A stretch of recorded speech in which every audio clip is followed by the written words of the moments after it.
Hey everybody, it is once again a Gun Talk live feed today, and it's going to be good stuff. We have some serious, important things to talk about. Now, we can talk about guns and some other things as well, but I really want to talk about what just happened, because I'm afraid that some of the gun folks out there really didn't pay attention. I'm joined today by my good friend Dan Zelenka. Dan is the president of the Louisiana Shooting Association, but maybe even more important, a serious high-power shooter and hunter, and you like to shoot stuff, don't you? I do.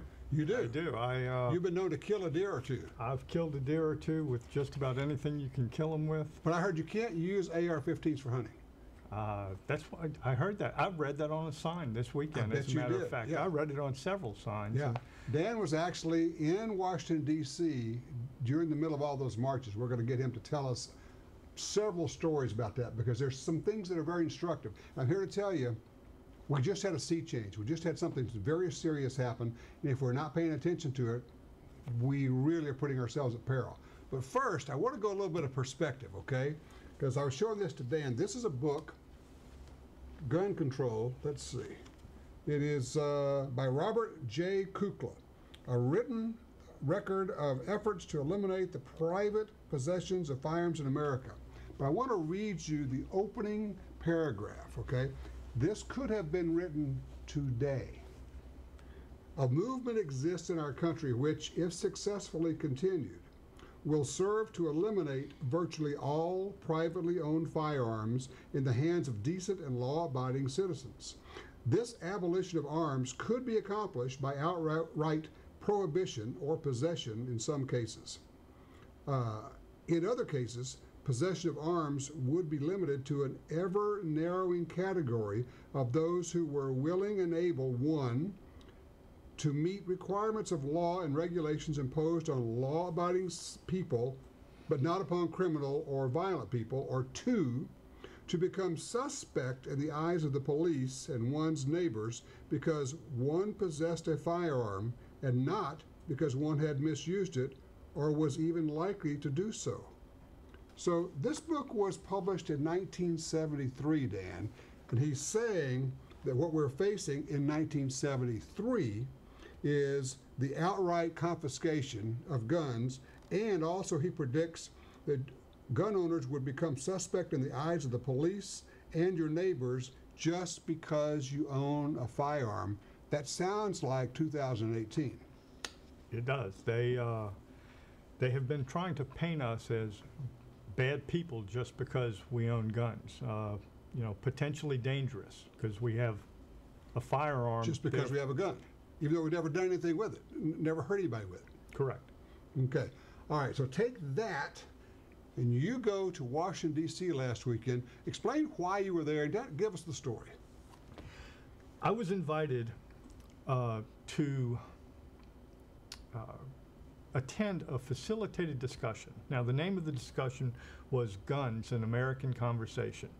And it was put on by a number of news groups, including Time Magazine. And they gathered 21 people from throughout the United States. Mm-hmm. They did a really good job of finding a very diverse group. Okay, there were people like me who are clearly gun rights advocates. Right. There were people who, you talked about 1973. The big group back then was Handgun Control Inc. Right. One of the guys that was at the conversation, right, his friend's father started Handgun Control Inc. because his friend's older brother had been murdered by the Zodiac killer. Okay. So this is a man who was in his mid to late 60s and had, he had protested the Vietnam War. He was a self-described liberal from upstate New York. Okay, but a very bright guy. And then later on, we'll talk about a conversation you had with him that was really interesting. We had a lot of conversations that ended up really being interesting. Okay. So they put all you guys together. There's like 20, 21 of you in this group. 21 in this group. And they break you up, and then you start having these conversations, and you're telling your story, and they're telling their stories. And when you're talking about this, what kind of reaction are you getting when you're trying to describe what you do, your shooting background? You might just tell people a little bit about your background with competitive shooting and your youth groups. I'll do that in 1 second. Okay. First, what we started off was talking about things not guns, so that we could get to know each other outside of the issue. And then we started talking about guns. Right. And of course, throughout the conversation, you know, I would give them what some of my background was. And basically, I got my first gun when I was 10. We got a farm the next year, so I hunted and fished and did everything you could possibly imagine. And later in life, I became a competitive shooter. I have been a gun collector. I'm a military history buff. I collect World War II guns and post-war guns, a lot of interesting semi and full automatic guns. Right. And Shoot at Camp Perry. I shoot at Camp Perry, or I did for a number of years. I haven't been in the last couple. Okay. But competed at a really high level. Mm-hmm. You know, I'm a high master in NRA high power, NRA long range, and NRA medium range. What rifle impresses shooting. me, frankly, is what you've done with young shooters. In Louisiana, the Louisiana Shooting Association at one point in time had a junior program. And when I started shooting competitively, the junior program had gone by the wayside. The person who was running it actually had died. And so I asked the board of directors if they would help get the program started. And they said, basically, if you want a program, go ahead. We won't stand. That's the way it always works, right? We won't stand in your way. You have an interest, it's yours. So, not having much money in the Shooting Association, I turned to the NRA Foundation. And the NRA Foundation was extremely generous, and over the years probably donated as much as $70,000 to us, okay? And we would provide teenagers with instruction and with rifles and everything they needed. I met a great group of people, okay? These teens were focused, and ultimately some of them went to college on shooting scholarships. Okay. And several of them, well, 2 of them, shot on U.S. teams in international competition, one of which was in the Olympics in 2016. In Rio. In Rio. Okay, so these are kids that you had coached up and brought into the program. Yes. All right, so you're telling the story as part of the whole deal. Now, I do want to jump to this story because you had this conversation with this gentleman later that evening, all right? We were in between sessions, and we were kind of sitting there, and while we were talking, he was very approving of, you know, a youth shooting program because it's very controlled, and you know, he was all about controlled use of guns. Okay. You know? So I looked over at him, and I kind of said, I said his name, and I said, when I'm talking about these shooting programs, what do you see in your mind's eye to be the firearms that we're using?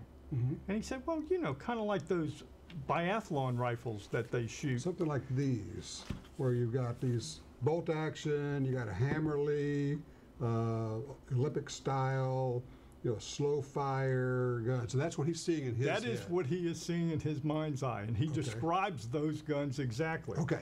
So I had my iPad sitting there. Right. And I said, I opened up my iPad and I said, well, would you be surprised to know if these were the guns that we were shooting in those competitions? And this is it's a young lady. A young lady that I'm teaching to shoot. An AR. An AR-15, because we're learning to shoot service rifle. Yep. That's just an AR being used for hunting, yeah. For hunting. That's me at the national matches shooting an AR-15. Okay, so you show him these, and you say, this is what we're using to teach the young people to shoot. His reply was, I would have never believed you if you had just told me that. But seeing the pictures firmed it in his mind. Which goes to the point of when we tell them, no, AR-15s are used for hunting and for competition and for recreation, they don't believe us. They don't. They just don't. They think we're lying. Yes. All right, so you're there in the middle of D.C. Let's fast forward, because we got all these people on the streets. We got the marches going on. And it was... I was lonely. It was impressive. I was feeling lonely. There were a lot of people that were not gun people. Right. Okay. And I've been trying to tell people, look, I know we all know the kids didn't put this together, and that's not a way to put down what just happened. That's really our wake-up call, isn't it? Oh, it was impressive. There were people everywhere. There were signs. But the thing that kind of set with me, I was getting lunch on Sunday, and I was in the museum is where we held our thing, because there was a bunch of news groups putting on this thing. And I'm standing there in line, and the teenager in front of me is pulling a $5 and $10 bill apart that have been stapled together. Okay. And the cashier looks out and he tells all of the kids, all of y'all unstaple your money before you get here. And it was clear that somebody had taken basically lunch money for all of them and had put a $5 bill and a $10 bill, stapled them together, and that it had been handed out like that. Also looking around, a lot of kids with vouchers. There was a lot of planning. That's an organization. That's an organization with money and with people. Point being, and right now people are going, yeah, so what? This same group, the Evertown group, the Moms Demand Action group, the Bloomberg groups, they're in every state, and they are they're handing legislation to the lawmakers, and there are gun bans being introduced in every state right now. In our state, Louisiana, we're facing that. And people are saying, where's the NRA? Give me an idea of what we have on our side versus what they have. Well, our NRA representative, our lobbyist, currently lobbies for the NRA. And she's good, okay. And she's good in Virginia, Tennessee, Arkansas, and Louisiana. 4 states. Our last NRA lobbyist had New Mexico, Texas, Louisiana, and Mississippi. Spread all over the place. Right. And the Bloomberg-backed groups, I understand, have 3 paid lobbyists per state. Okay, so we have a quarter of a lobbyist, and they have 3 paid lobbyists. So, you know, we're trying to make up for that with people like myself, you know, volunteers. People like you, volunteering and going up. And we're going to be in Baton Rouge State Capitol next week, and we're going to be at the hearings. But everybody in every state, we can fight this, but we have to show up. We have to have people on the ground. We have to have people who are calling and writing and doing stuff. The problem we've always had here in Louisiana, and it's unlike places like Illinois and New York, California. Right. Our state association is relatively small because no one believes that their rights can be taken away from them in Louisiana. I mean, our state constitution is the single, I mean, it makes the Second Amendment look very flimsy. We have a very strong state constitution. Basically, we've got a Second Amendment plus P. Yes, maybe plus P plus. Right, you know? right. So we've got good, strong gun rights here, and so our people tend to not see a threat. And this year, and typically, most years we fight a few minor, like domestic violence bills, you know, a few that are just thrown in. This year, every single type of gun bill, from assault weapon bans to waiting periods, 10-day waiting period, registration of ammunition, repeal of our state preemption statute, which is probably, I hate to say it, but that's probably the most dangerous of the 4 I've named. Changing our age limit to 21. And the thing is, those same bills have been handed to the legislators in every state. Yes. Because the Bloomberg people wrote them all. Yes. They just say, we know you're a Democrat, you're anti-gun, here's your bill, and it gets introduced. Oh, they did it even better. They handed it to a Democrat who filed it and is now on the New Orleans City Council, so she's not even up for re-election up there. Okay, so she didn't even have to worry about the All right, so if you had a chance, you're just going to tell people, okay, here's what we're facing, here's what we need to do. What would it be? Every state has a state association, okay? Some state associations are more active than others. Like I said, New York, California, Illinois have big, very active associations. But joining your state association is probably the most important thing. And if your state association isn't active, I mean, I hate to say it, but get on the board of directors, do like what I did, get on the board of directors and take the bull by the horns. Everything is at stake. Everything is at stake. Everything. People say, well, we always say, I love it. People say, we have the Second Amendment. I said, you do until you don't. Because this week, they actually came out of the closet and said what they really wanted. Former Supreme Court Justice John Paul Stevens says, we have to repeal the Second Amendment. Now, I don't think that's absolutely possible. I mean, theoretically it is, but I don't think it could happen. But what it does do, it reveals where they are, which is the whole lie of we don't want to take your guns. Now they're going, yeah, we want to take your guns and your gun rights too. The interesting part is how I've seen people react to that. Okay. Of course, the gun rights folks have been saying, see, we told you so.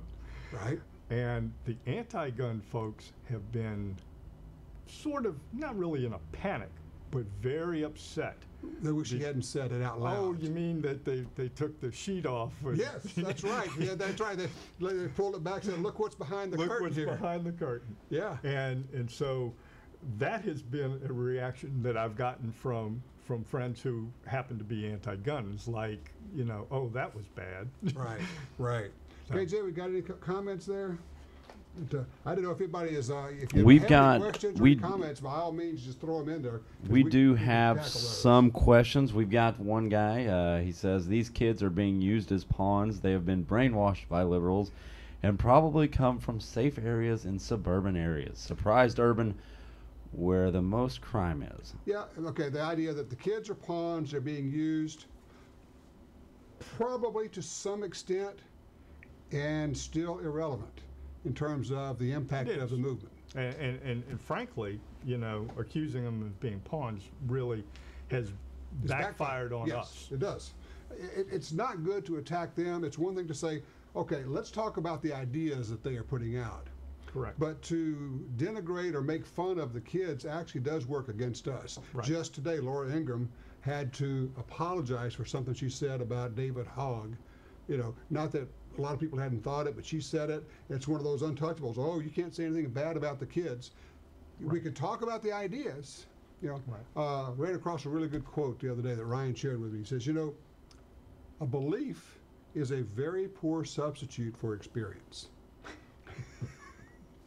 And that actually brings me back to the weekend. Okay. Okay, because a lot of, not so much our formal discussions, but solving the world's problems after work, right. with right. over a glass of wine and a beer. Beverage, you know. Okay. A lot of those discussions involved talking about facts. Okay, and by facts I mean, you know, using an AR-15 hunting, using it in competition. Okay. One of the interesting things is, you know, we played a what if we completely took gun bans off the table and gun registration off the table, what could we do to keep guns out of the hands of the wrong people? Okay. Okay. And in the discussion, the anti-gunners that were in our little discussion were very interested in possible solutions, and it really let them know that we are not unreasonable people as far as, I mean, we're just regular people that want to be safe, and we want our kids safe in schools. Exactly. We want them safe in church. We want basically the same thing. We just know that what they're proposing has all been tried and failed. Exactly. That's where the experience, you know, trumps a belief, except that they say, no, we believe this will work. And I love it when they say, but it's worth trying. You go, but we've tried it over and over again, and it's always failed. Well, one of the things that I told them, okay, was that if you have 3 possible solutions to a problem and one of them infringes upon a fundamental constitutional right, you always try the other 2 first before we even talk about infringing on a fundamental constitutional right. Right. And they were acceptant. That was acceptable. Okay. After we got to know each other. The other thing that we talked about, we kind of didn't talk about the Second Amendment. Okay. Yeah. Because that's important. They don't look at that sometimes as a real right. No, they don't. but they certainly look at the 4th, 5th, 16th, 14th, and 15th Amendments. Okay. And when a suggestion is made and you say, well, you know, that's a good suggestion, you know, something like the gun violence restraining order type things, okay? Right. Okay. It's a good suggestion in principle, but we have to figure out a way to make it work with due process. Okay. Because they like due process. They do, and one of the things I would tell them is, hey, if you can satisfy the ACLU, you got my vote, you know, because that's an uphill battle right there. That's a huge battle. Yeah. I got to get you to tell folks about the young lady. We're not going to give her name out. That you told me about who surprised you so much. Well, you walk into these things and you kind of look at everybody and. You know, you make this. You make prejudgments. You make assumptions about people, and we know better, but we still do. You still do. All right. And there was a young lady, late 20s, from Boston. From Boston. So all of a sudden you're kicking. You're going. Right. Yeah, I know where this is going. Right. Latina. Right. Okay. And at least grandparents were immigrants. Okay. And so I kind of moved her over into the anti-category. Yeah, you're dividing up the teams here. I'm dividing up the teams. Okay. I'm counting up. Do we really have 10 of us and 10 of them kind of thing? Okay. You know, or am I walking into a trap? Sure. So she starts telling her story. And, you know, without getting into much details, you know, her grandmother was a victim of sexual crimes. Her mother was a domestic violence victim and all of that. And she basically came out and said, and that's just not happening to me. Actually, she said, that S ain't going to happen to me. That's exactly what she said. It turns out she is a greater believer in gun rights than possibly me. Which is saying something. Which is saying something. And she was PO'd because she can't carry her Glock. She can't get a carry permit. You can get a carry permit in Massachusetts if your chief of police will allow it. So places outside of Boston, there's no problem. But you have to get the carry permit from where you live. In Boston PD, if you've been attacked, they might give you one. So she has to go get attacked. She has to go get attacked to get one, exactly. Or carry a lot of money or guard somebody important or whatever. Because of course, you know, it's okay to carry a gun to protect money, but not to protect your life. Exactly. Exactly. And so she's PO'd about this. She's PO'd about it, and when all of the, I hate to say hoo-ha started after Parkland, her first reaction was to go renew her NRA membership. No kidding. No kidding. So there you go. Like I always say, you just never know. You never know. I actually met some very interesting people up there. There was somebody from the, let's see, the National African American Gun Owners Association. Yeah. He was a chapter president. He said there's like 25,000 members nationwide, which, you know, it was funny because they referred to me as the old white guy. And I had the old white guy from the South, so I fit the perfect stereotype. Sure. Yeah, you are the stereotype. They had a lot of people in this group. This was a good group that were gun owners, believers in gun rights, that broke the stereotype.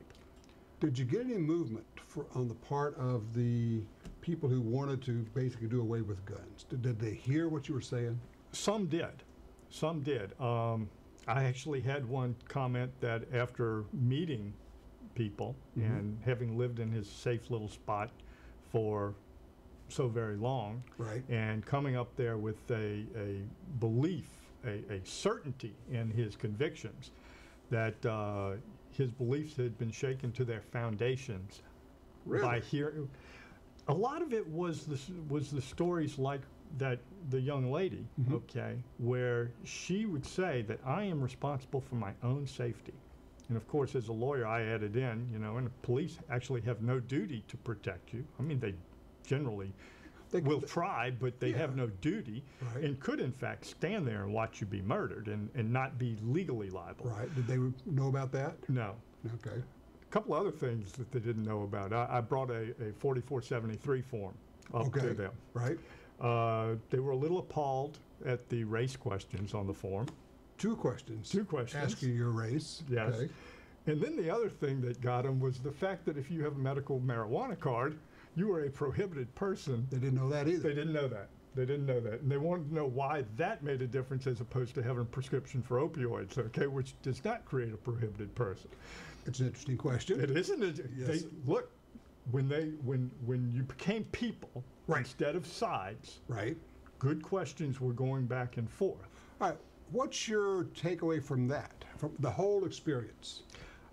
Well, of course, it did not move my personal position. But in okay, terms of maybe learning what we can, what we should do, maybe talking to people one-on-one, having these conversations, is that I think worthwhile? no, that is extremely worthwhile. Okay, it is easier for you to talk to a friend than it is to talk to just some person. You know what I mean? And what this group actually is setting up is a Facebook group that will continue for 1 or 2 months, and we'll have some additional people in the group. There'll be ultimately 150 people, but it's a closed group, and they brought the 21 of us in to get to know each other, not really to be moderators, but at least so that we can keep a civil discussion going without it devolving into typical Facebook group kind of stuff. All right, so as we leave this thing, if you're going to tell the average gun owner out there your feeling, because when I talked to you, when you came away from this, you had a particular feeling of watching the crowds, watching the marches, watching the organization. What's your feeling, and what's your, if you will, your call to action to people? We are behind the power curve, and there is a tidal wave of anti-gun sentiment coming our way, and we need to get organized. We need to join your state associations, join whatever national group that you believe